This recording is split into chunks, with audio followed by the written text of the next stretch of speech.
Dr. Franklin, I don't know how much you know about our school. It is brand new. This is a part of our inaugural class. The rest of our class has an economics class that they have to attend this morning of all times. A beautiful morning. Can you imagine running a beautiful April morning in Little Rock, Arkansas like this with have to go to an economics class? But these young men and women, average age of 29, 30, have come from 11 states. They're here in the inaugural class of the University of Arkansas Clinton School of Public Service. Not another master's degree just like this anywhere else in the United States. We're very proud of them for making this leap of faith.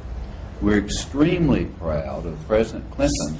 When he announced he wanted his library to come to Little Rock, he said at the same time he wanted a unique school. He wanted to teach young men and women about public service and dedicating their lives to making the world better. And most of these young men and women have come here with only the best of intentions in life to do, as Daniel Webster said, let us perform something worthy to be remembered. And that's what it's all about. For them, it's a leap of faith. They've come here, they've given up their careers, they've given up their neighborhoods, their insurance and everything to come and be a part of the Clinton School of Public Service, and how honored we are that we are here. And by the way, this is Professor Scranton, Peggy Scranton, and she taught such a fabulous course 2 years ago that C-SPAN carried every one of her lectures about the Clinton presidency, and her lectures were carried on C-SPAN, and she is now teaching basically that same course to our students as an elective course. And they have a great project in the Delta, and they may want to tell you about that, because you'll know a lot about the Delta, and they have taken it on to help in the rebuilding of West Helena, Arkansas, and Phillips County. I'm taking your time, so we're just honored you're here.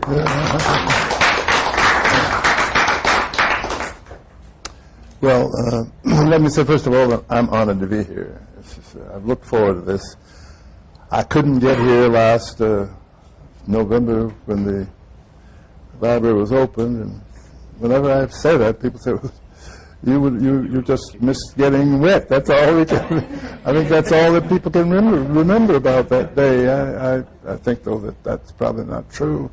But I had the opportunity to visit yesterday, my first time visiting, my first afternoon here on this trip to Little Rock, and I can say it was very exciting, very exciting. I was so moved, and I felt that I was right back in the presence of the Clinton administration. That's where I wanted to be, anyway. That's where I'd like to be today. But you can't do anything about that unless Parker wants to help roll back the clock, which I would be in favor of doing. I think that the School of Public Service is a marvelous idea. It's so creative, just as that president was so creative. I think there'll be quite some time before we can get a full evaluation of his impact on this country. But I'm not certain that there are many presidents who can, in so short a period of time after their term of office, can look back and enjoy the kind of impact that he had, and the kind of impact that he will continue to have, no doubt. And I would think that the shadow of this institution's namesake would be enough to inspire you for time immemorial, for times to come. And I can only say that I'm a little jealous of you for the opportunity which you have to serve the public in a way which I cannot imagine anyone doing greater than performing public service for your community and for your country. Carl made reference to the fact that I had been involved not merely in academic scholarship in the conventional term, but also in a kind of activism that is a part of my life, and I think is a part of anyone's life who is truly and honestly and unequivocally an a historian or a political scientist or whatever. What are you learning and studying for if it's not to serve and not to create a better world, a better community, better state, better nation? I've written this, that I couldn't be a historian without being an activist. And I don't think that that vulgarizes your profession, your historical or political or whatever your profession is. I think that what is terribly important is that you take what your knowledge is, what knowledge you have, you take that and apply it. That's all. You apply it. And when you do that, you are an activist, you see. I would...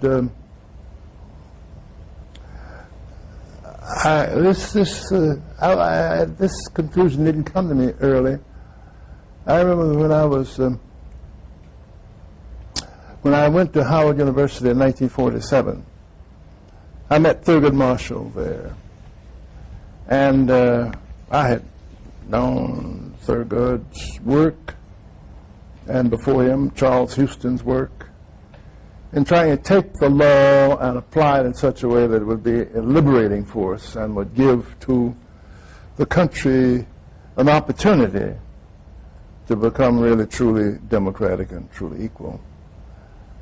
And shortly after I met Thurgood Marshall, I learned of a case which they were instituting in Kentucky, of all places. They were suing the state of Kentucky because Lyman Johnson, a graduate of the Kentucky State College for Negroes, had the temerity to apply to do graduate work at the University of Kentucky. And he had been turned down, and it had been recommended that he go back to Kentucky State College for Negroes where he could get some additional work which he would need. And he thought that that was a runaround in view of the fact that he had taken all the history courses that were offered at Kentucky State College for Negroes. And so he went to the NAACP, which then proceeded to sue the University of Kentucky for denying him the opportunity to do graduate work in the field of history. And I had met Thurgood, as I said, and he then came to me and said, look, we're going to sue the state of Kentucky and seek the admission of Lyman Johnson.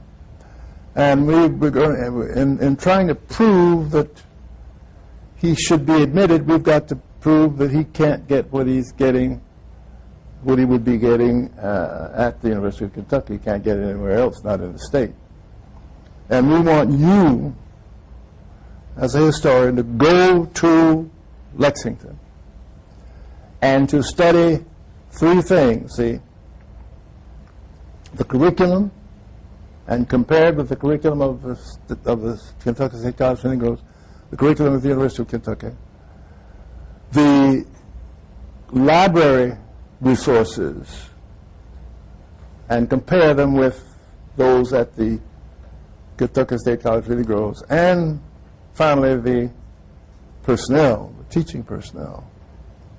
And we want you to get all the information you can about these three areas, and then you'll testify in the trial, and you will then show what the difference is between these two universities. So I went out to Kentucky, and I studied the three areas which he asked me to do. I knew the president of the University of Kentucky State College, and he goes, Rufus Atwood, who was a graduate of Fisk, where I went to college. And he opened up all the information that they had. I didn't know the president of the University of Kentucky, and I just thought I would have some greater difficulty there, but it turned out that I knew people like Tom Clark, who died just last year at the age of 102, and I knew Ben Wall, with whom I had become acquainted when I was doing my doctoral research at Raleigh, where he was doing his research at the University of North Carolina, and others on the faculty. And I saw that they were in favor of Lyman Johnson and not in favor of Kentucky. And they gave me all the information I needed in the area of faculty and the area of resources of the library. And I knew how to get the information from the other side. So that when the case came up before the federal judge, Judge H. Church Ford, the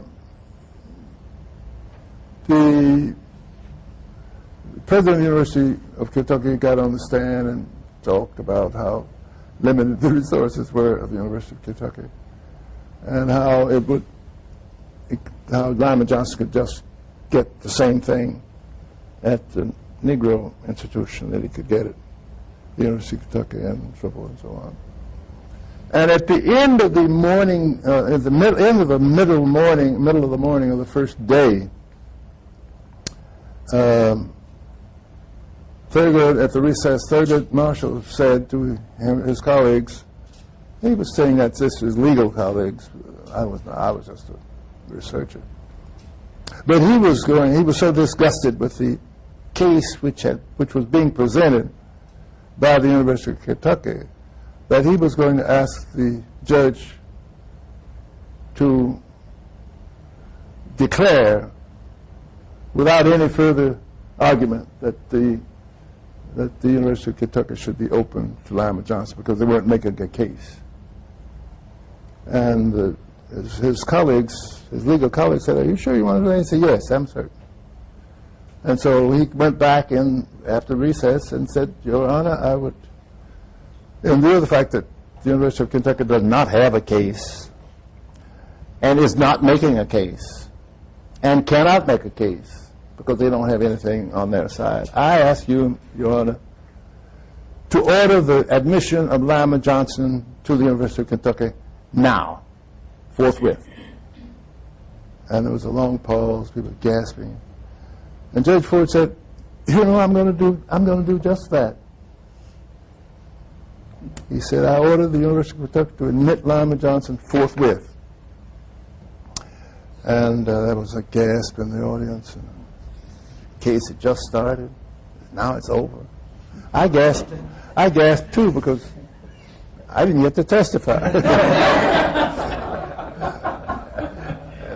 My father was a lawyer, and I'd been in court with him, and I'd see all these witnesses being intimidated by the other side and so forth, and I knew that they couldn't intimidate me because I had the goods.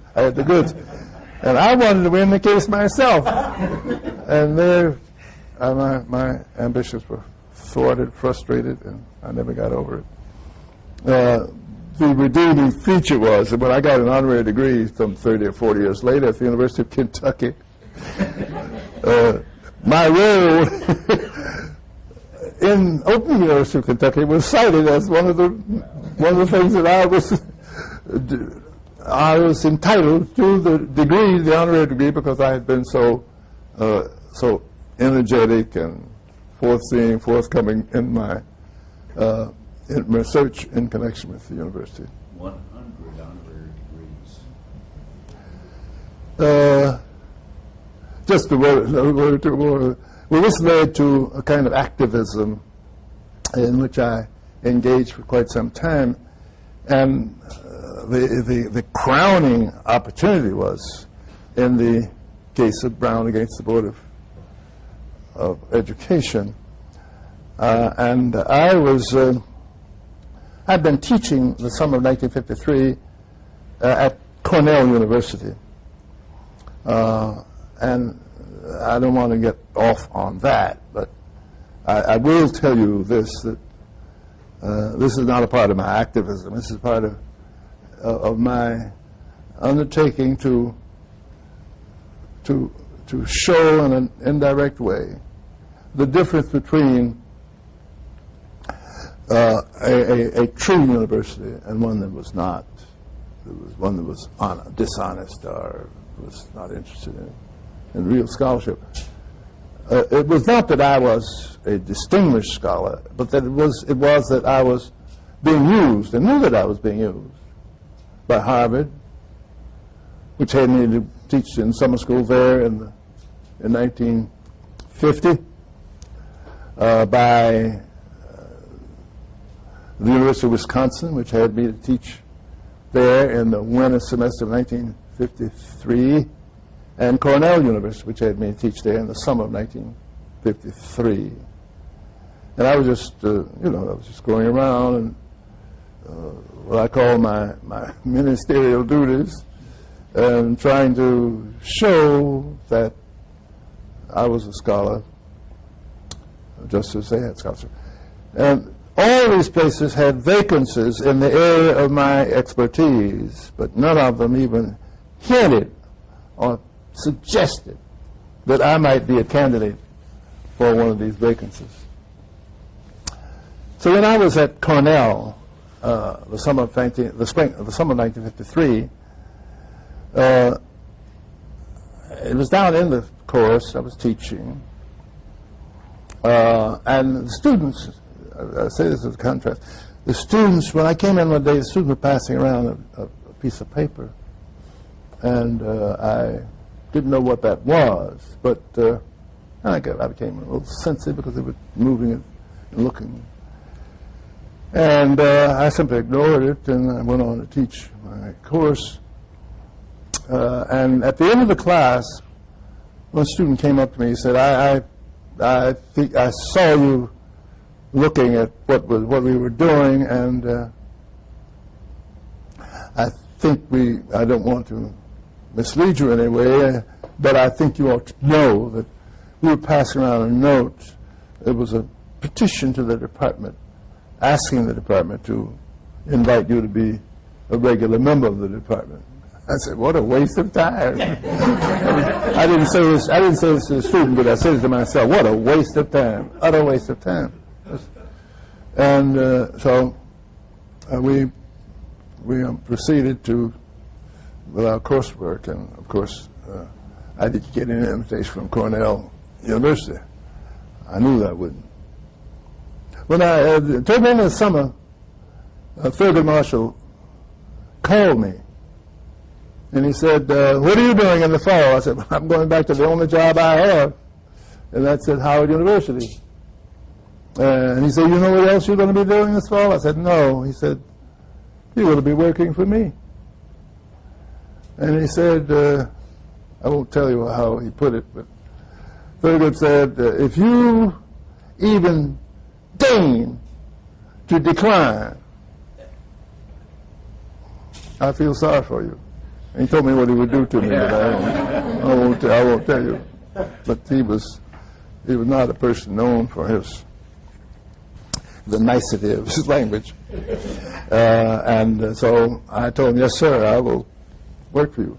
Well, the upshot of that was that I did go to New York City from Washington every week, between the end of August and the beginning of December, every week, to work in the office, to attempt to help the legal staff answer the questions which had been propounded by the Supreme Court in the spring of 1953 when they remanded the case back for re-argument. And they raised these questions about whole matter of intent, and whether the people who drafted the 14th Amendment had in mind the desegregation of schools, and whether those who ratified the amendment had in mind the desegregation of schools, et cetera, et cetera. And those questions just stumped the legal staff, which didn't know any history, and which, of course, made it easy for Thurgood Marshall to turn to someone to say, you know, to raise a white flag, say, help, please help. And so I helped by assembling a staff of historians and political scientists and so forth to try to answer these questions. And we worked assiduously, not merely in the offices of the Legal Defense Fund, but also in our respective universities where we were going teaching and so forth. We wrote papers, we held seminars, we did everything we possibly could to eliminate the period of the Reconstruction when all this was taking place, and to instruct the legal staff at the same time on what had taken place. We did a lot of all kinds of things, and I never was more of an activist than I was in those several months that I worked on the Brown against the Board. Well, the upshot was that I don't think we answered those questions satisfactorily. Those are difficult questions.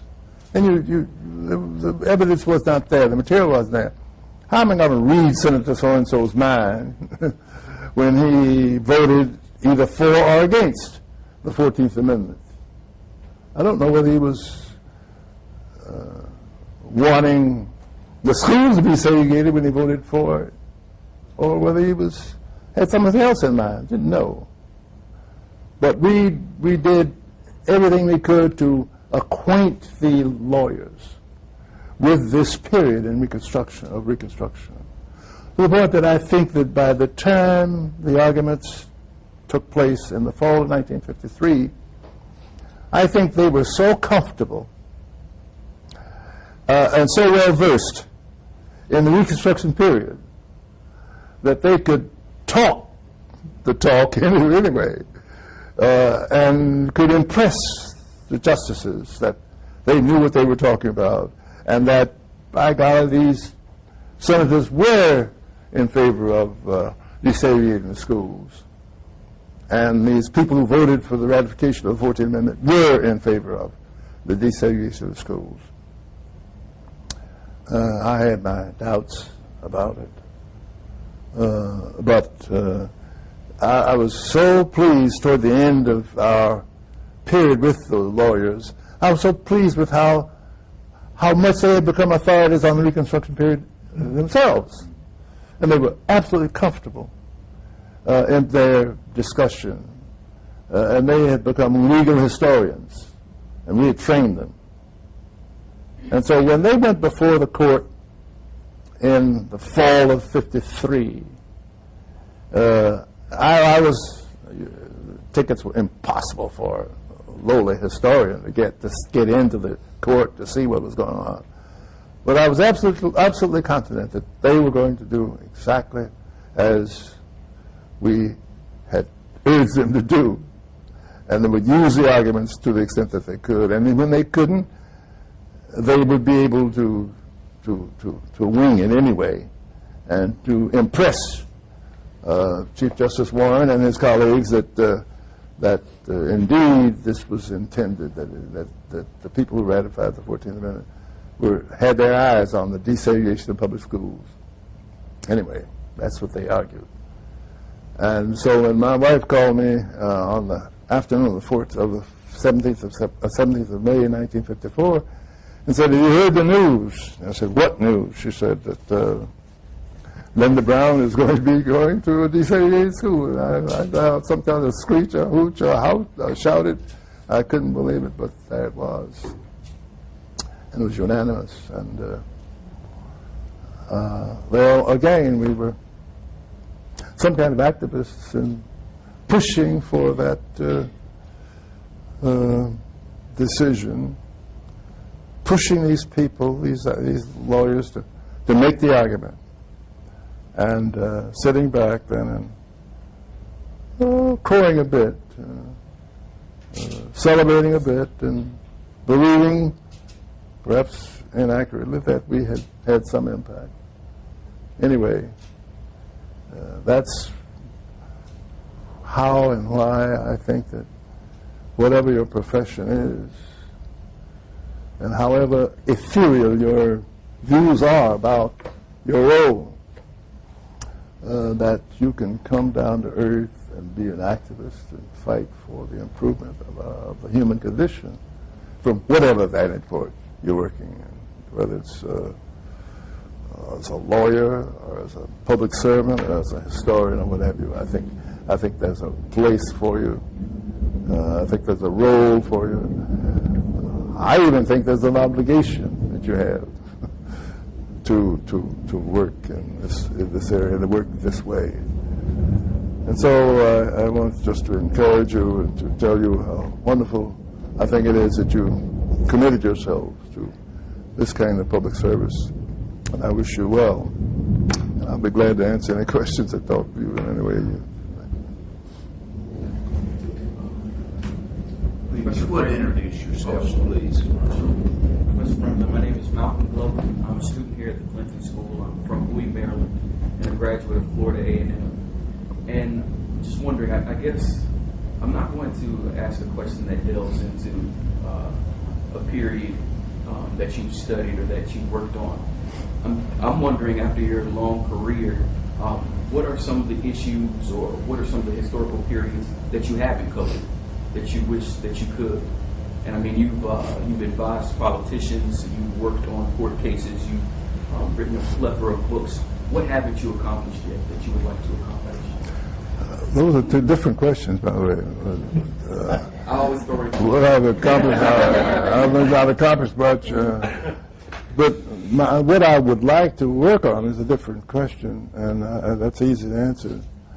I wish that I could have done more work on the post-Plessy period.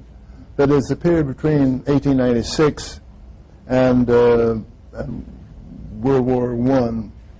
I think that's a watershed period in the history of race relations, history of this country. It's the period when we're bogged down now in the kind of ideology and the kind of arguments that were provided in that period that have not been done away with yet. You know, this is the period when you had the real disfranchisement. You see, blacks were not disfranchised in the period before the war, obviously.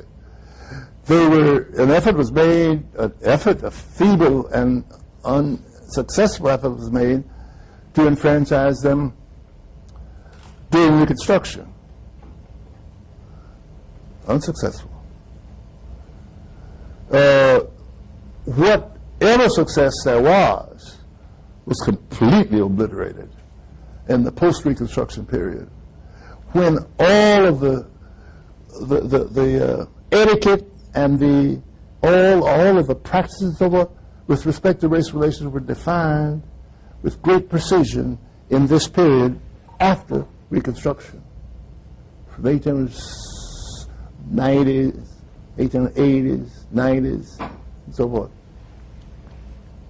All you have to do is look at the Civil Rights Act, which was passed in 1885. And it was passed, in 1875. It was passed, and then people made fun of it. And then finally, the Supreme Court declared it unconstitutional. And then here's Plessy trying to, Plessy looks as white as the driven snow. Nobody in Louisiana would have thought he was black, except that he declared himself to be black. So he gets on this train and seeks to ride with white people, and the conductor knew he was, quote, black, unquote, white as a driven snow, but black, with that one drop. the conductor put him off. And all the practices, most remarkable, imaginary practices, attacks the imagination, were enacted in this period. In my state of Oklahoma comes late at it. Alfalfa Bill Murray said, well, we might be late, but we're going to be creative. And so, what did it say about Oklahoma? We passed a law saying that telephone booths should be segregated. You see, we got a new thing now, telephones. And the state of Oklahoma passed a law providing that there should be separate telephone booths for blacks and whites. Don't play Oklahoma cheap. Don't think they're not creative, you see. They grab a new institution like the telephone and segregate it, which they did. Well, I'm just saying that this is a period of all this who shot John between 1880, let's say, and 1914. So when Woodrow Wilson comes to office in 1913, he's comfortable with all this, and blacks are not comfortable with it. The NAACP had just been organized a few years before, and they began to build their case against all the tall bridges, tall towers of segregation that have been erected in this period, post-Reconstruction period. And they've got a job on their hands. But what I am interested in, to answer your question, I took too long. What I'm interested in is the creativity, the imagination, and the hooliganism of this crowd in the period between 1880 and 1914 or 15, in creating a society that would defy imagination and that would compete with the Hitlerian society of the 1930s and 40s. And I guess the other part of the question was, what haven't you done? Maybe not what you haven't researched, but what haven't you done during your long career? I haven't done much. You know, what haven't I done? Well, I haven't done any work, any serious work in this period I just mentioned. You helped educate Carl Monahan. Well, the jury is still out. Sorry about that, y'all. Well, that's all. Yes, My name is Vivian Flowers, and I'm from here in Arkansas, Pine Bluff. And I'm just wowed and honored to be here and talk to you today. Did you go to Pine Bluff, Yes. the college in Pine Bluff? No. Harold Flowers, the great civil rights lawyer in Arkansas, is Vivian's uncle, deceased uncle. Mm-hmm. And they are very, very early Arkansas people, the Flowerses. However, I grew up in California. But I'm glad to be home. I claim myself as an Arkansan. I've been here for over 15 years. But it's interesting that you mentioned that period of post-Reconstruction. One of my electives is mass violence at the law school.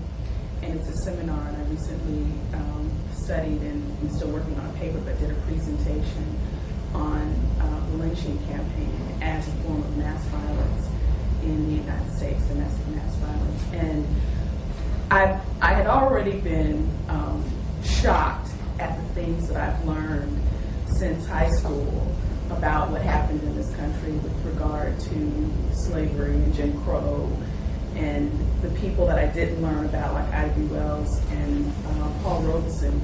But studying this period and the culture that kind of provided a foundation for the lynching and the things that have happened, and then putting it in a global or an international context, and then looking at that post-Reconstruction period where there were conventions that were adopted by an organization of which the United States was a part, at the same time kind of trying to tell other countries what needed to happen. And then you have someone like Paul Robeson, advancing a petition saying we charge genocide. It just blew my mind, and it's been an interesting process. But my question is, with all of the documentation and the history that exists, how do you think that it is that we continue not educating people about what happened? Because I think that's what helps maintain the relations or lack thereof that exists, and maintains the ignorance, so that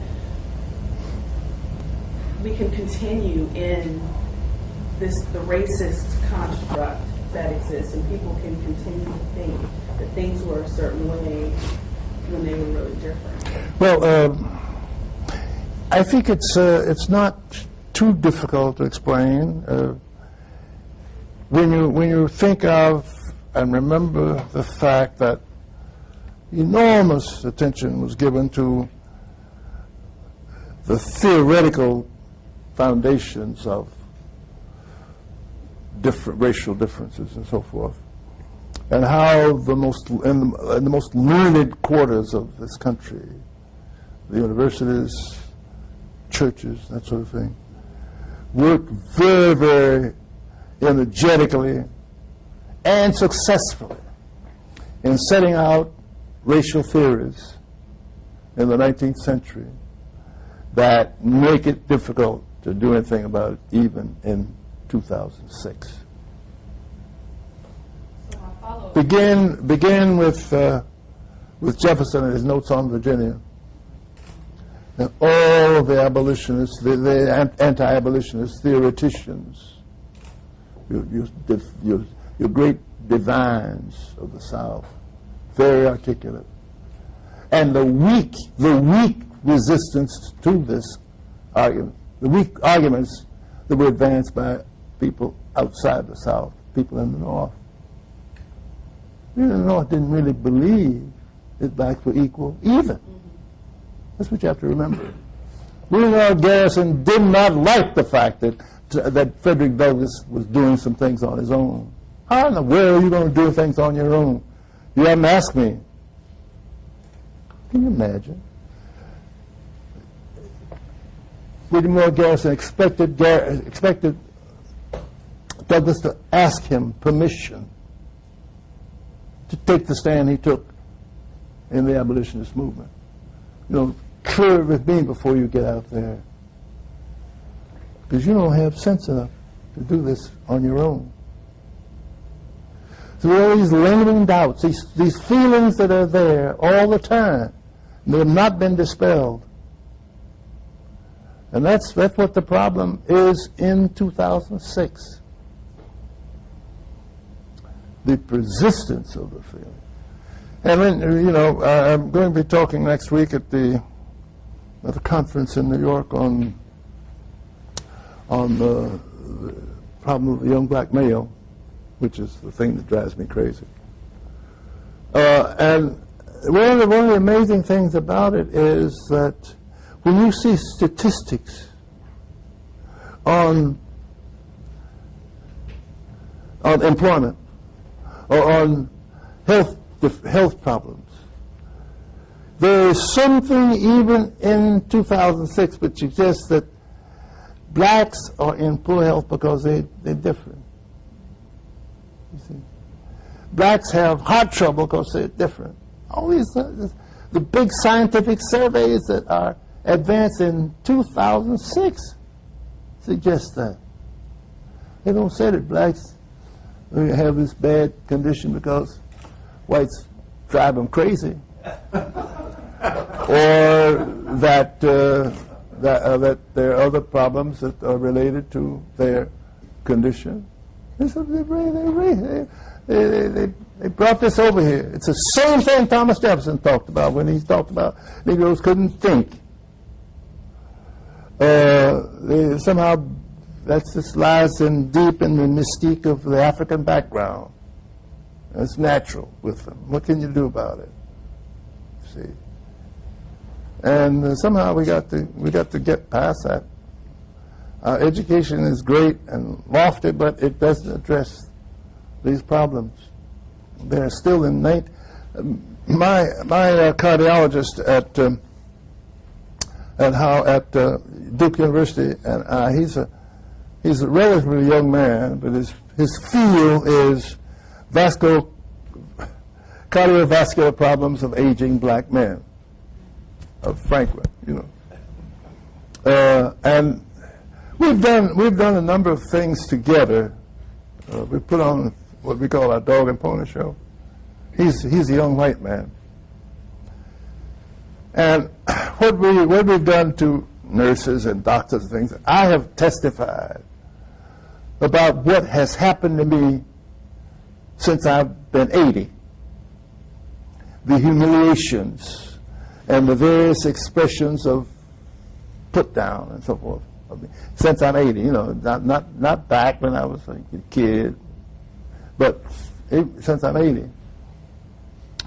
And then he gets up and talks about the dangers that I confront having these experiences. What can happen to me? I can have a stroke.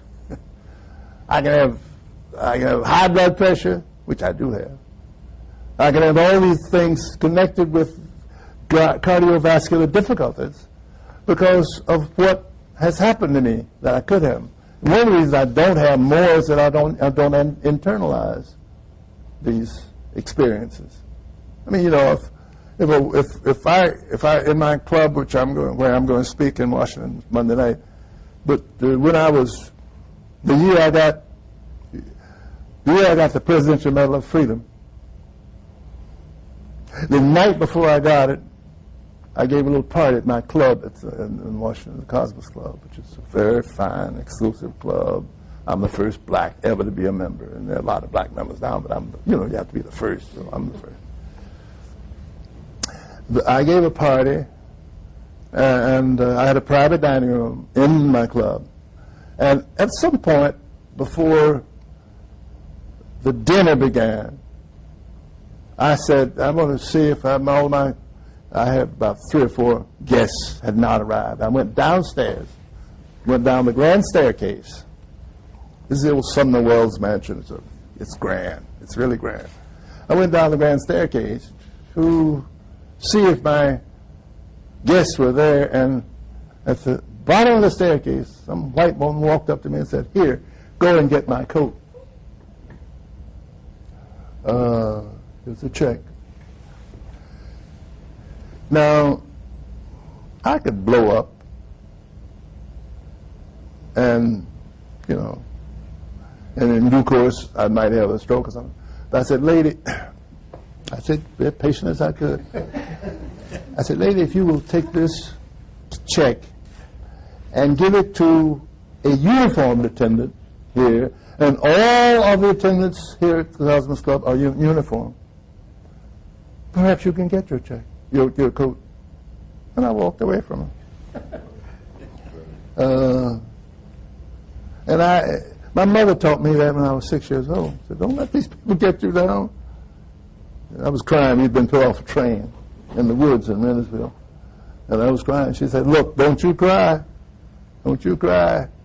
You take that energy, and the rest of your life you prove to these people that you're as good as any of them." And that's what I did that night at the Cosmos Club. I said, "Woman, I'm as good as you are. Don't mess with me. I'm as good as you are." And I just laughed at her, that she thought that because I was black, I was there to serve her. And I tried to tell her that the people who were in uniform were there to serve her. You see, she might still be wondering what I walked away from her. She's not standing there still because I've been black. But I wasn't going to have anything else to do with that woman, and I wasn't. I tried to be as gentle and as courteous to her as I possibly could. Dr. Franklin, I just want to share something with you and the rest of my classmates. In that same class, we studied, before we did our own presentations, the Tulsa Jenkins actually did his presentation and paper Mhm. on the Tulsa Riots, Mhm. and he passed around the book, and I saw a picture of your father, and you mentioned he was an attorney. I didn't know any of this before that day, which was last Thursday. And apparently after the riots, your father was still there and put up a tent and helped take information. He practiced law in a tent for 6 months. And filed petitions after the Tulsa riots and representing some of the people. So I just wanted to. Yes, my father was a lawyer, and he had gone to Tulsa from Rennersville when he realized that Rennersville was not a place for, a reliable place for a lawyer. It's just too few people, and they were too poor. So he'd gone to Tulsa, and my mother, who taught school, and two of my siblings one of my siblings and I were there with her. But we would have moved in November, in May, at the end of May. We would have moved to Tulsa. And it was the end of May that they had the riot. And the house that my father had gotten for us, everything was burned to the ground, looted and then burned to the ground. I want to emphasize looted first and then burned to the ground.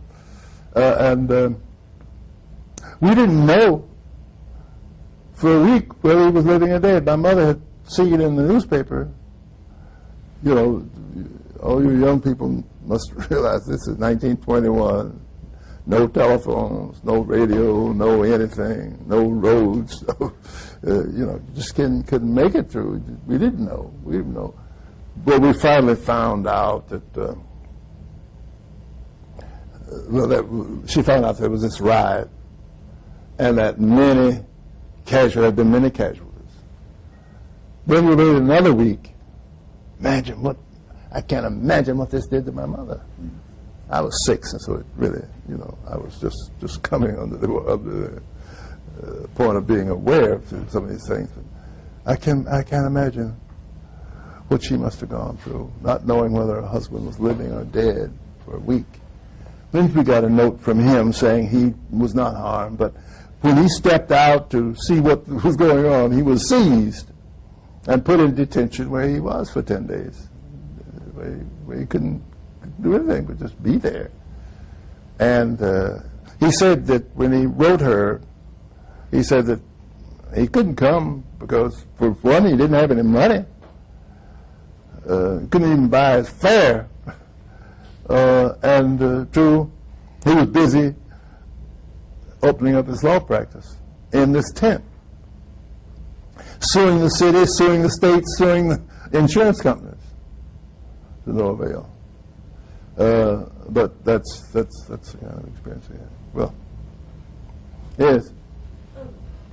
You helped to kind of change the way that things were going for your people, and saw that their struggle was so ingrained, and they were so passionate about having equal opportunity and equal chance to live, and you helped in doing so, and probably saw that people relieved from your efforts.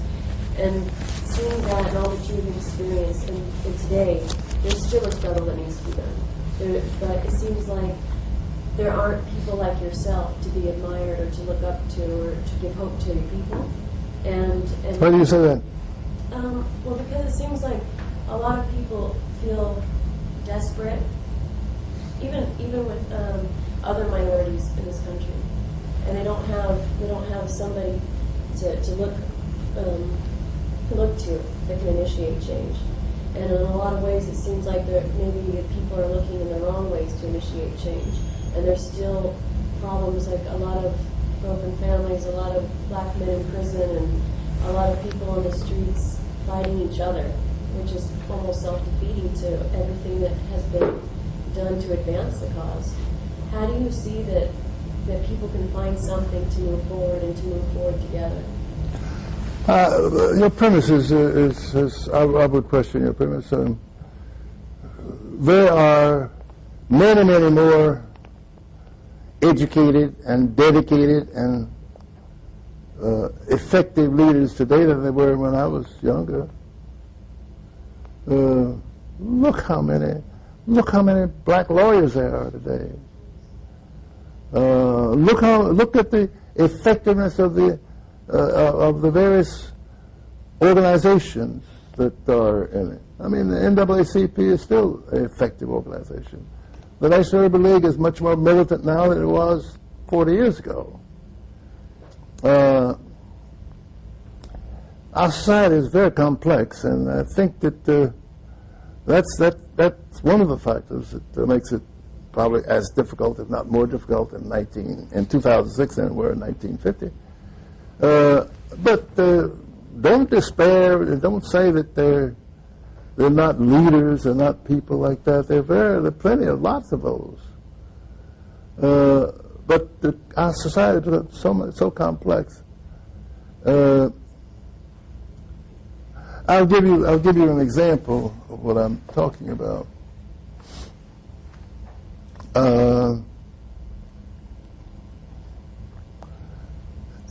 We in this country, I think, have the notion that we have a great man theory of history. We subscribe to it, so that Martin Luther King died. Well, all right, there's nobody else. Who else is going to be to lead the blacks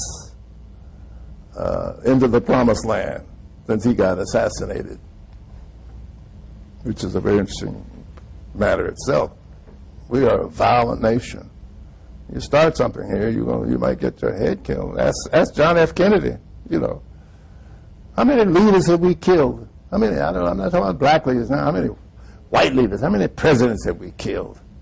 It's because we didn't like the way they were thinking and doing. Start with Abraham Lincoln. Count them. So our society is much more complex. While we've got many more educated people than we ever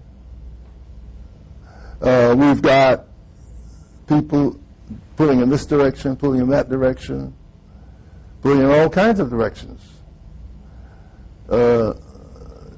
Someone talked about the preemption of black leadership.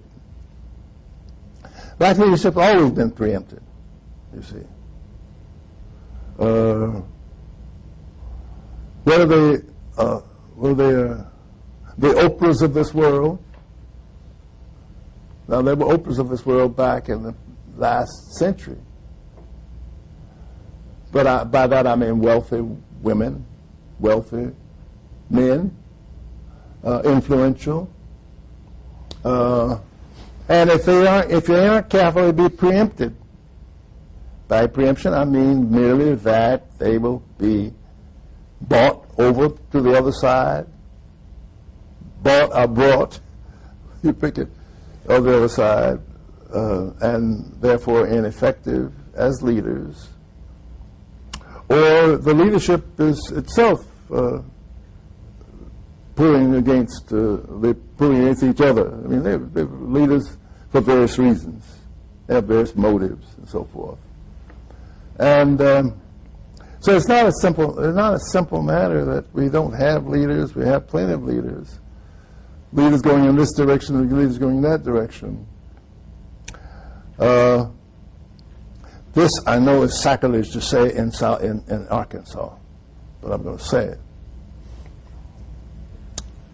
There is one of the great leaders, one of Martin Luther King's great lieutenants, former mayor of the city of Atlanta, former ambassador to the United Nations, former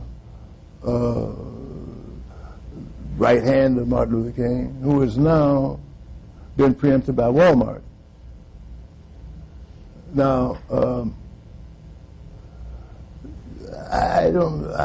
let's just say that, let's put the best spin on this that we can.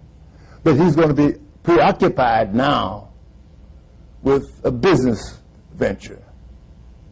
Having a certain attitude toward Walmart that I have, I mean, I can call it more things than that. I can be very distressed about it, but I'll just say he's turning away from whatever he was going to do, and now he's become a consultant, million dollar consultant of Walmart.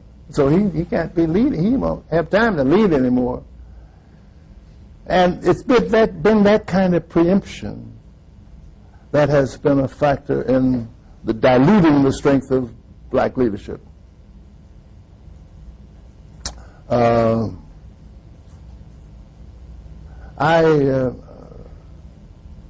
are all kinds of problems that we confront today, not merely that, but all kinds of problems which mean that we aren't, the extent to which blacks are assimilated in a very strange and tragic way is the extent to which they now, at that point, cease to be advocates of equality, for they give their attention to matters that are deep and personal. You know, all the rich blacks around Atlanta now, they move down there from all over. And they can't be bothered with what you and I are talking about today. They've got their own country club, and they've got their own mega churches, and their mega houses, and mega everything else.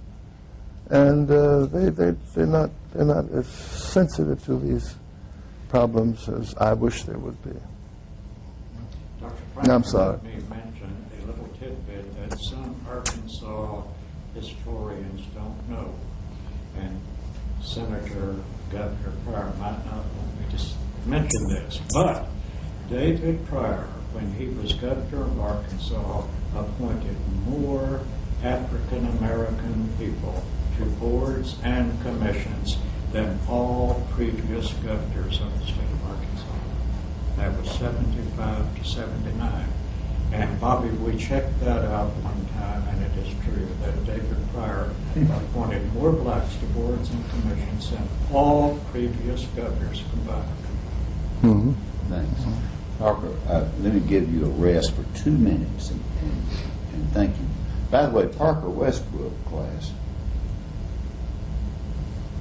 worked for a congressman back in the 50s.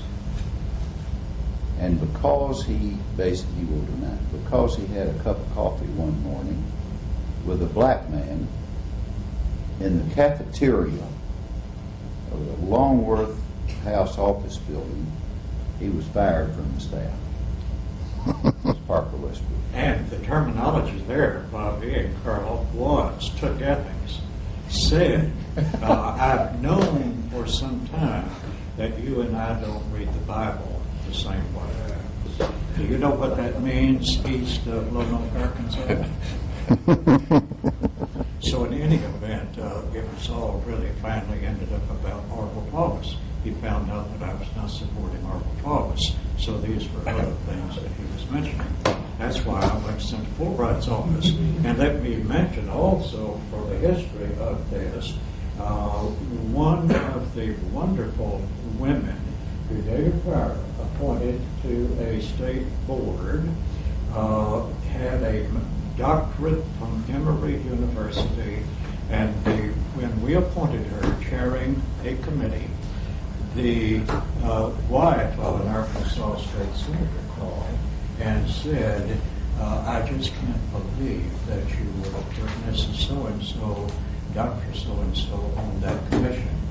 And David doesn't know that I said this, but I said, well, Mrs. So-and-so, I would point out to you that if it's a matter of residency or qualification, she has been here longer than your family has been here, and she has a doctorate from Emory University.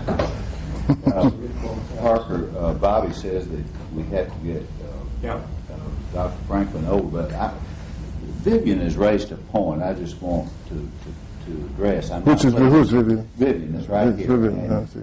I think it's a very good point, but I think we ought to, I'm not playing devil's advocate, nor am I challenging you, Vivian, but you brought up a point, and I just started making a little list.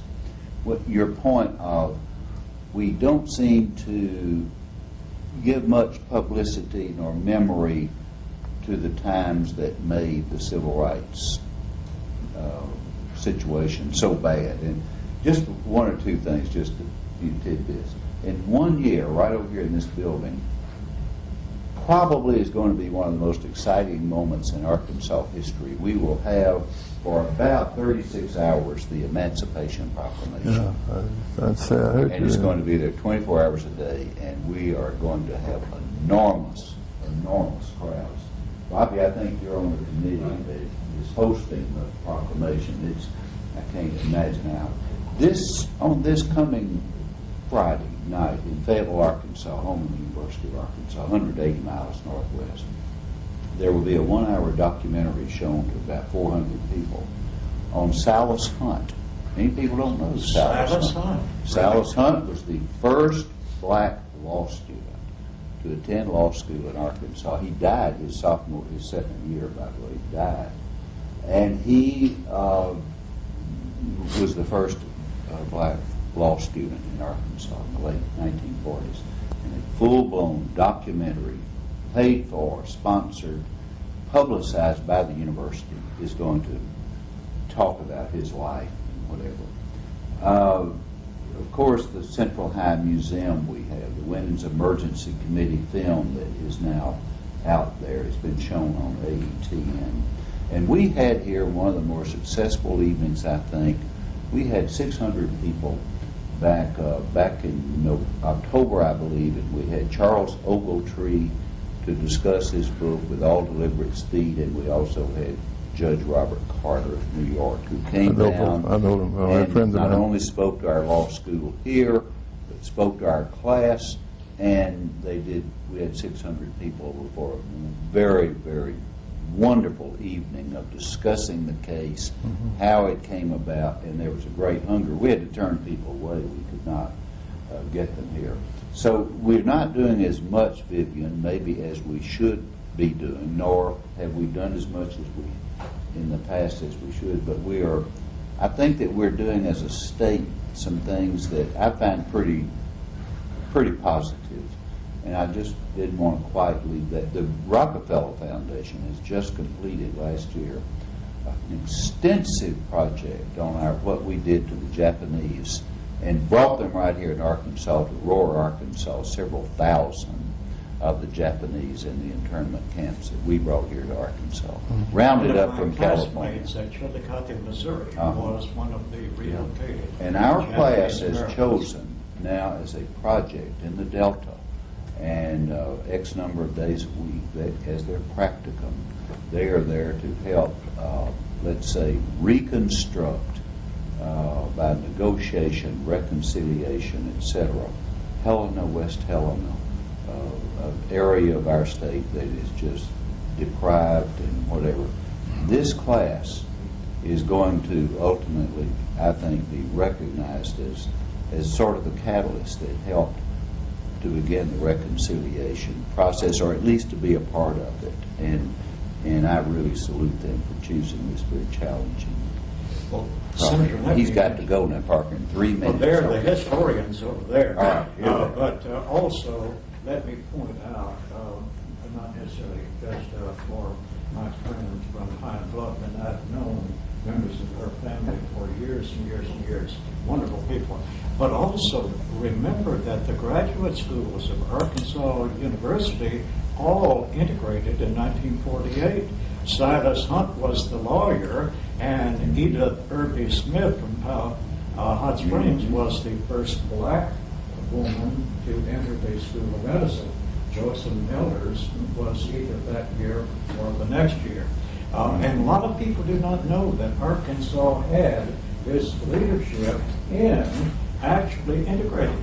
And when we talk about Central High School, I lived it. I was a part of it. I was embarrassed in how it entered into Arkansas's history.